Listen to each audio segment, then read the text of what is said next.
Il governo approva il decreto legge sulle pensioni e restituisce i soldi a 410.000 pensionati in tutto il Veneto. 2 miliardi e 180 milioni usciranno dal tesoretto dello Stato e saranno così distribuiti.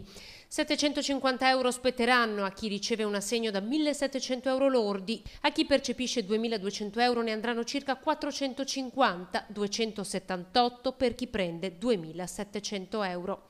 Chi percepisce oltre i 3.200 euro lordi non riceverà nulla. Un rimborso una tantum che non ha soddisfatto né i sindacati né l'opposizione. Deve essere la prima tranche di una restituzione totale.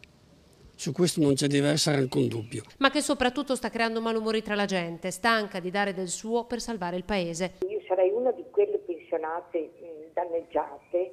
Sono sicura che non entra quelli che dicono loro di pagare. Quindi è una vergogna.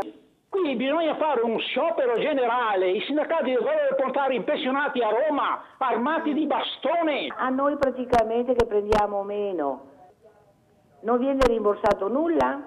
Decine di chiamate alla redazione per intervenire sul tema, oggi a linea diretta. Vittime più o meno della crisi, pensionati che non arriveranno nemmeno ai 1.000 euro lordi di pensione. Ma quei signori che prendono di più di 3 volte il minimo, che scrivono le delibere, che scrivono le leggi, che scrivono i provvedimenti, ma dov'erano quando hanno scritto questo? Secondo i dati INPS padovani che avanzano i soldi sono circa 70.000. Dove reperire quei 11 miliardi?